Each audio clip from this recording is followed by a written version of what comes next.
All right, good evening, everyone. You're listening to Red Pill 78. I am the Corruption Detector, and this is your Red Pill News Financial Report with my good friend Bob Kudla from Trade Genius Academy. Bob, how are you, brother? I'm good, Red. How you doing? I'm doing good. The world seems to be kind of on fire right now. Every month it seems like a new problem. But just for people who don't know you, if this is the first time they're checking this segment, please tell us who you are and what Trade Genius does. Yeah, so Trade Genius, what we do is we inform and we educate people on the stock market, futures markets, and also the cryptocurrency markets.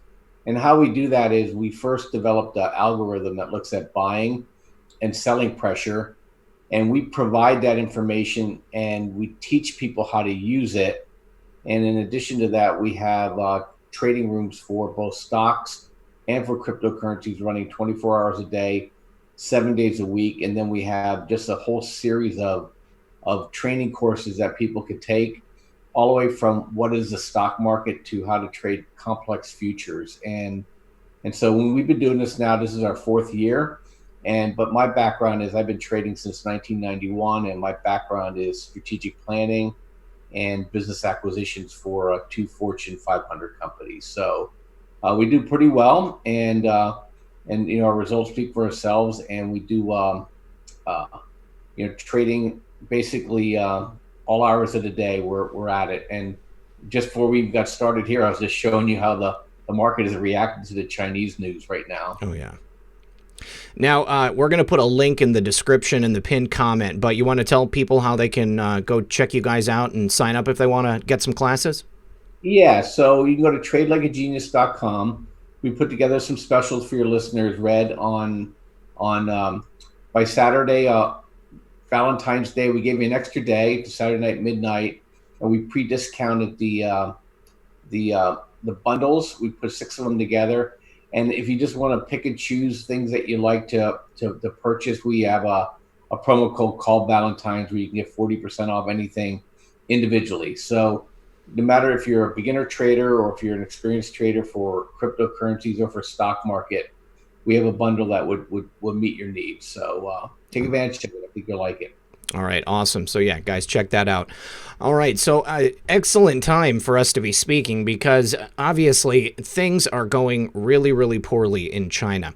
I think this thing is way bigger than what they are saying. It is far more devastating, and now it is spreading into a lot of other countries. We kind of thought we had it contained here in the United States, but I just read earlier today that there's a group of 200 people in the state of Georgia that had recently returned from a trip to China, and they've got them under quarantine.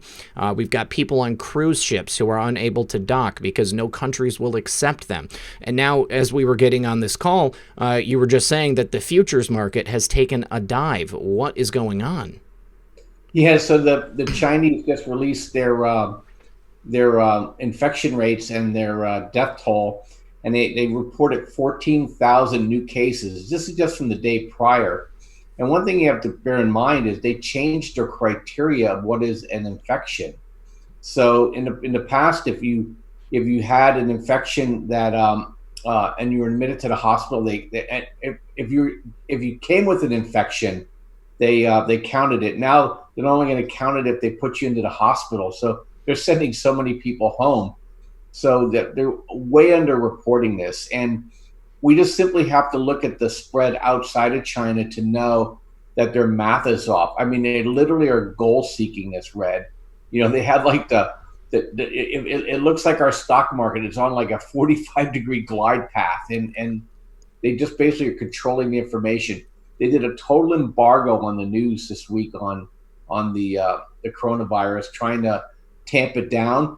And earlier today, one of the propaganda people saying, "Hey, we got this under control. You guys should start flying back into Beijing again." And then today, just at 15 minutes, right when we're getting started, I just watched the market just take a tumble on this news. So this is far from contained. Every time we learn more about this virus, it's a little bit worse than we thought before. And I'm not so much worried about the death rate outside of China. My big concern is what's going to happen is basically the fear factor, Red. People are going to avoid going to public places. and it could bankrupt our hospitals. Hmm. In addition to that, if China keeps this infection rate the way it is, they may not send their pharmaceuticals from China to the U.S., and that puts us at a pretty bad spot here. If we start getting sick in mass, we can literally run out of supplies. Well, I mean, it's not just medical supplies, though, is it? I mean, there's a significant part of the supply chain that only comes from China. I mean, I suppose at a certain point we would be able to, get products from other places. But I mean, all of our electronics essentially are produced and manufactured in China. So what is that going to do to the rest of the economy as a whole? Yeah, so I mean, and you're right. The number one thing is semiconductors. So it basically blows up the supply chain, and people don't realize that Apple is the number one component of our stock market. And the way our stock market is constructed is it's what's called market capitalization weighted. So if Apple starts reporting in a month from now that they don't have the components to make the sales, and Foxconn is shut down. I mean, 10% of the workforce showed up for work. That doesn't bode well for them being able to supply the U.S. market with product. And this is all going to hit like in the summertime. It's going to shut it down. And it's not just the electronics or the semiconductors.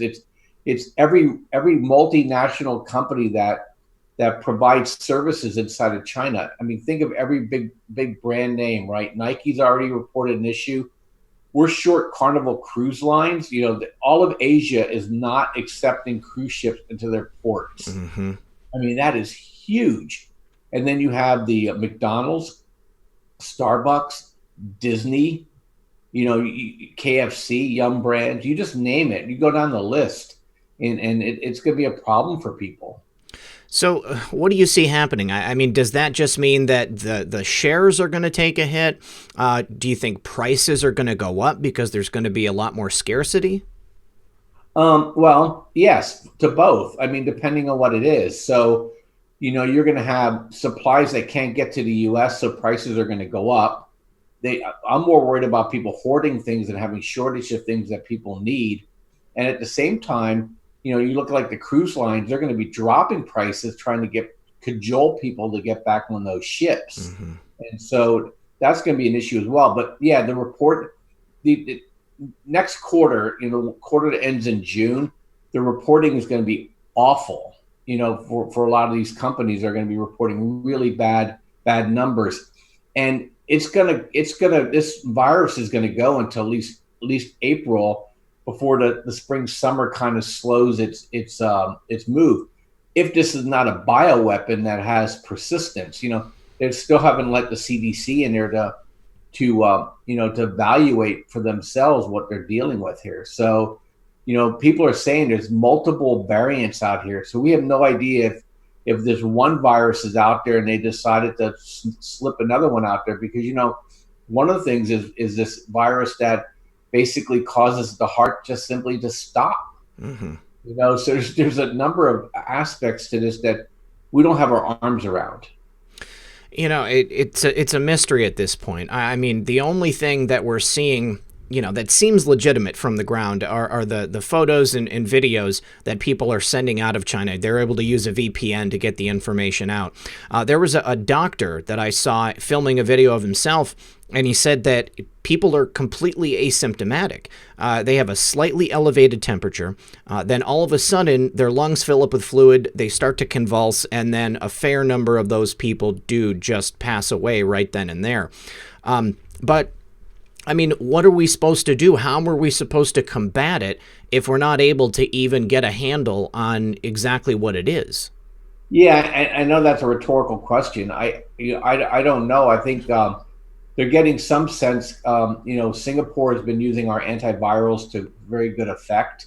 Anybody that's been infected in the U.S. immediately is getting the antivirals from Novartis, and there's another company I can't remember off the top of my head that has the Ebola antiviral and the HIV one that seems to be effective as well. So that's what they're trying to do, and try to isolate these people. But every case is going to cost us $100,000, Red.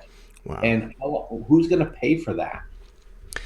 I mean, that's an excellent question. I mean, I would assume if people have medical insurance, I mean, that should be on the onus of the insurers. But there's probably going to be a fair amount of people who have absolutely no coverage at all, or maybe they've got state-run health insurance like Medicare, Medicaid, something like that. So that's going to put a fair burden on the United States government. What about the profits of those companies that have patents on those medicines? Do you think this is going to be good for them?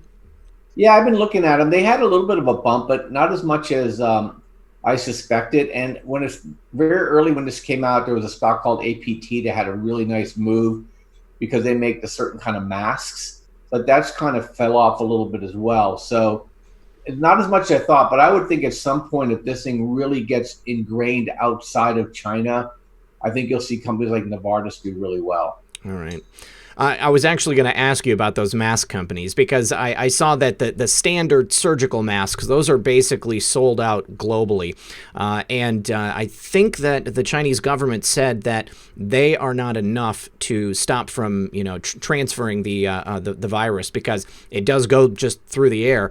So really what people need is an N95 mask, like what construction workers use. And even those are sold out. Over the weekend, a nurse called into my show and she recommended that people buy those. About 100 of my viewers right then and there went to Amazon and they are completely sold out. Yeah, look, one of the wives of one of our subscribers, we were just down in Orlando last week doing some training, and she's an MD pathologist, and she just said, look, people aren't washing their hands. They're not covering their hands over in China. She said, this thing, you get it on your hands. This thing lives for 24 days. You scratch your eye, you're infected. Oh, wow. You touch food, you give it to somebody else, they eat it, you get infected. So, this thing is really persistent and people aren't taking the right amount of care. So even those masks may not be helpful if it gets in your eye. And this thing is airborne now too, Red. So it's a big deal. The only good news is that usually by spring, summer, these things die off. But next fall, this thing will come back again. And it's going to be 18 months before a vaccine is going to show up. The Spanish flu, which they always refer to as the Armageddon flu, that didn't just hit at one time. That thing came back in waves. So, this is not just going to be a one-time thing and it's going to be all over. Look, this summer is going to be the Summer Olympics in Japan. Can you just imagine? I don't know that I want to go there. It seems like, although I've been very careful about the way that I talk about it on this show, because I don't want to cause panic. I don't want people to be so scared that they, stop going outside or stop interacting with other people. But clearly, this is not a time to go to Asia. Like I would not be going to Asia at all, no matter how low the prices on the cruise ships are, or how low the prices on the airplane tickets are. But you said something interesting. 24 days. I wasn't aware that it could live outside the body for 24 days. That really, really changes things in my mind. I don't think I would go anywhere without gloves on or without some type of antiseptic for my hands. It seems like it's going to be extremely difficult to contain this at all. I mean, clearly it's not, but I don't know how they're going to stop it from spreading even more. Yeah, and that it went from 14 to 24 days. But there's a lot of conjecture and a lot of conspiracy theories are being flown around. I personally am just watching the infection rates in the United States to inform me at this point, because really what happens in Asia, other than supply chain issues, I personally can deal with. So when it comes to the U.S., then we'll learn a lot more, and our CDC will get a lot more information. But right now, China is lying to us. I think everybody understands that. I'm sure I'm not shocking any of your listeners with that statement, and it's probably 10 times worse.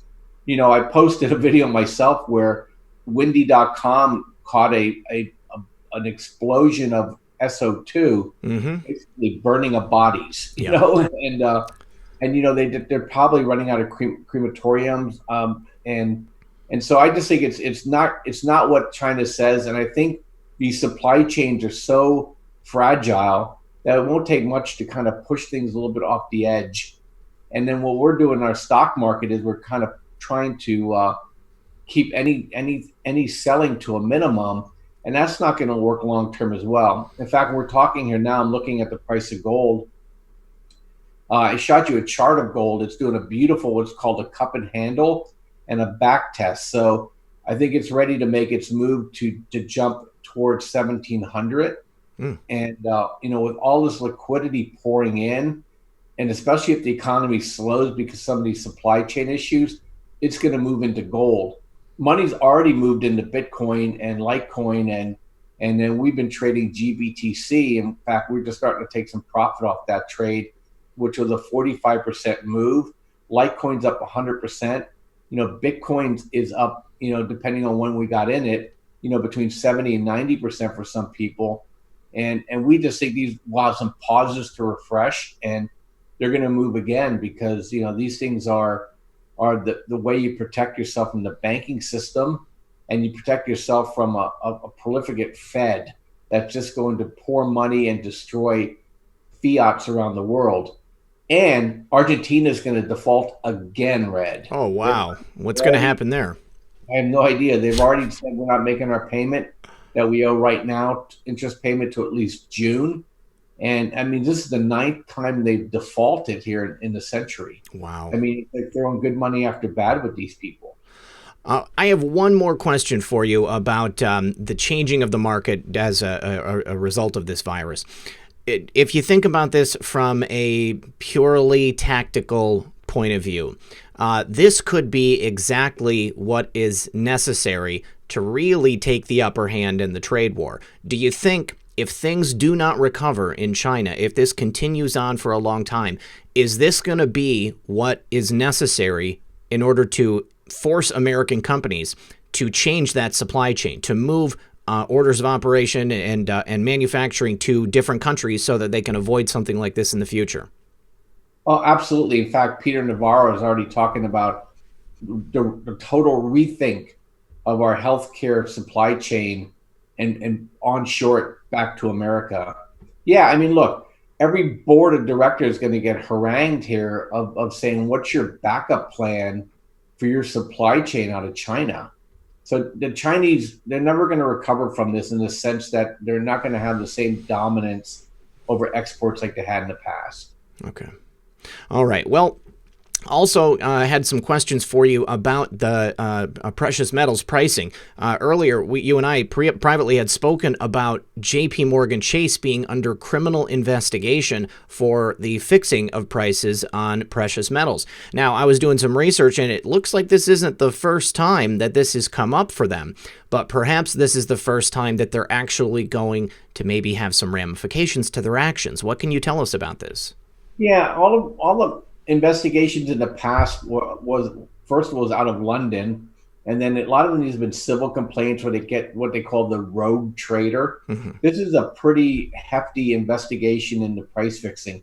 What people don't realize, what happens with gold here, is that what they do is what's called naked shorting of the gold price, meaning they sell contracts they don't own Mm-hmm. in order to force the price down lower, where they can buy it and then make a profit from that transaction. That's been winked and nodded at forever. And now, I think the Trump administration, because I think they're a little bit leery of the way the Fed handles its business, and the banks and the Fed to me are one entity. Mm-hmm. Is that I think he's trying to force change there. And if I'm going to front run one of your other questions, is one of the people that he's trying to push onto the Fed board is a bit of a gold bug. So maybe he's trying to gain control over the Fed and try to change their behavior by forcing some of this regulatory and also some legal ramifications for the banks. So what do you think could happen to J.P. Morgan Chase? I mean, if they are found to be criminally liable for artificially deflating the price of gold? Yeah, it all depends. A lot of times these guys will negotiate.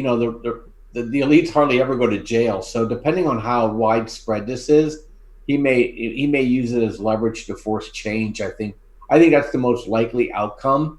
But at some point, Red, is not going to matter, because if you look at the palladium and platinum markets, the banks already lost control of those markets, meaning that there's such a demand for the metals.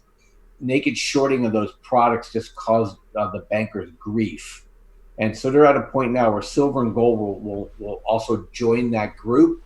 And then this whole thing will just go into history as gold and silver prices rocket higher.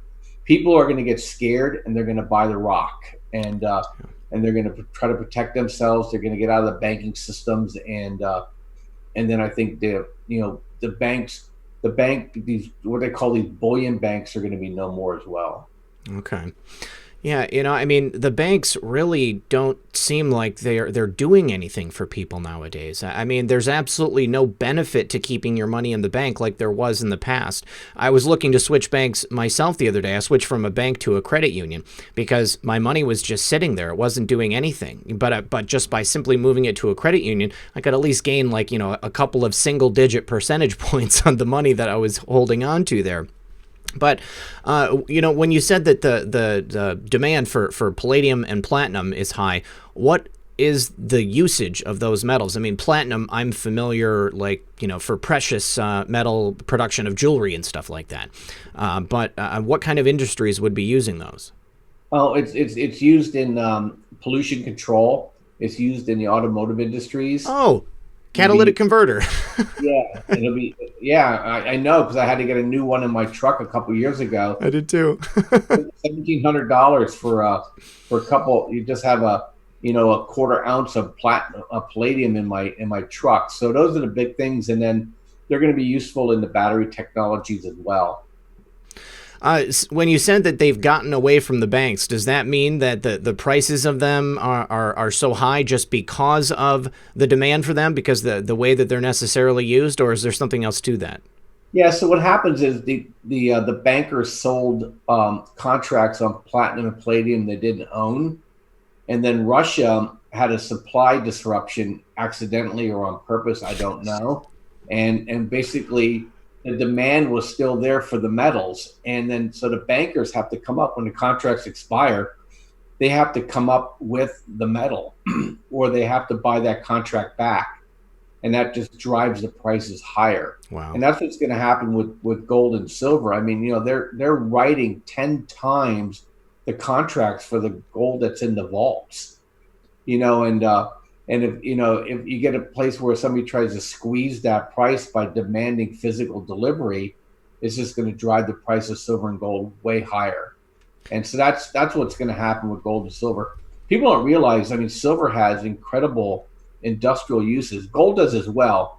And they've been at a deficit and the mines aren't producing as much as they used to as well. So at some point, it's just going to come out basically as a shock to the system, and all of a sudden we're going to wake up one day and we're going to see gold and silver prices skyrocketing because the banker got caught wrong. And that's so great. yeah, I mean, it can happen to a nice bunch of people. No, you mentioned the naked short selling. This is a practice that I find particularly abhorrent. I can't believe that it's legal. Is there any signs that President Trump and his administration are looking at naked short selling specifically? I can't believe it even exists. Yeah, nothing that I can see. People complain about it all the time, and but they it's been left alone because when this thing goes, it'll unwind a lot of contracts. Look, this whole thing, this repo thing has been going crazy. Is that some hedge fund or some bank has been caught wrong already, Red. Well, what happened? They've been shoving trillions of dollars in this thing, but nobody knows who. They've all clammed up. I think the same thing's going to happen with the gold and silver. Is that I think they're afraid that if they open up the kimono a little bit too much, the whole thing blows up. And I think they're trying to manage their way out of this, but they can't. At some point, they won't be able to. But that's what they're doing. So I think they're not going to say too much. I don't think they want to scare the children because I think this thing will really move fast on them, and I don't think they're prepared to deal with it. And we may not want that to happen either because we might be so happy that it happened and then realize that the whole system blew up. I mean, we're at that point where one big mistake could really unravel a lot of things, and we just don't know when that Jenga stick is going to be pulled. Now, I saw that Jerome Powell was testifying over the last 2 days in Congress. Did you see anything come out of his testimony and anything notable? Yeah, what he's trying to do, I mean, he's talking on both sides of his mouth as they always do, but what he's trying to do is he's saying, instead of me lowering interest rates, which basically help all of us, he's going to try to keep interest rates where they are and continue to shove money into the system to create inflation. So they're obviously very, very concerned that we can have a deflationary collapse like we did in '08 and '09, and they're just determined to not let that happen. So that's one thing I gleaned from it.